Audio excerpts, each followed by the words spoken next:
Bushaa Tigiree Giiloon jedhama. Dhaabbata oomisha tiraaktarii Booreerraati. Hojii gaggeessaa dhaabbatichaati.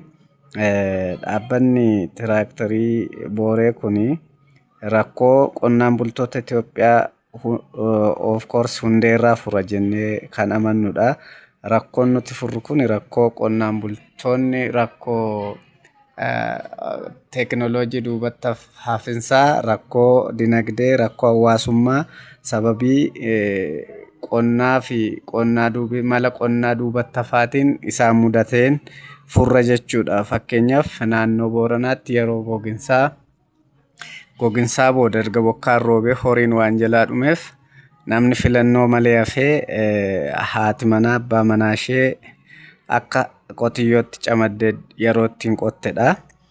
Rakkoon biyya keenyaa rakkoo baay'ee qaba. Qonnaan bulaan biyya keenyaa lafti biyya keenyaa lafa xixiqqoodha, lafa faffaca'aa jechuudha.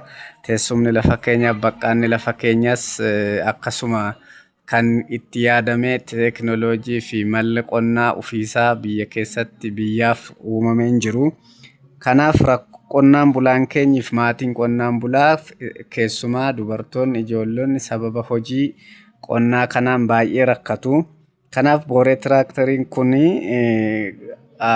mala ba'aa dubartoonni fi ijoolleen ittiin rakkatanillee furuuf hoboloo yookiin kaartii kan jedhamu kan qotee bulaan itti geejiba baadiyyaa keessaaf isa tajaajilu fe'umsaaf isa tajaajilus akkasuma furee furmaata guddaa ikoonoomis soshaalis isaan furaa jechuudha. Kanaaf furmaanni nuti kennine kan qalaqasa godhu kalaqasa biyya keessaa ta'u qonnaa biyya keenya baqqaana lafa keenya humna qotee bulaa fi akkasuma lafa qotee bulaa nuti biyya keenyaa qabnu fakkeenyaaf lafa qotaa bulaa xiqqoo kan hektaara 5 gadi kan giddu galeessaa 10 gadi akkasumas lafa baay'ee caccabaa fi tabba hamaa ta'e immoo tiraakteruma kana fardi harree yookiin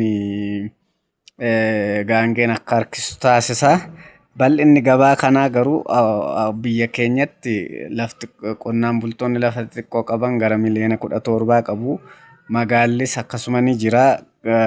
Gabaa guddaa qaba jechuudha. Mul'anni dhaabbata keenya tiraakteroota kana oomishnee akkuma gaanfa Afrikaatti tiraaktera oomishuudhaan beekamne rakkoo qonnaan bultootaa hundeerraa furree dinagdee fi teekinooloojiidhaan guddachuu ta'a. Galatooma.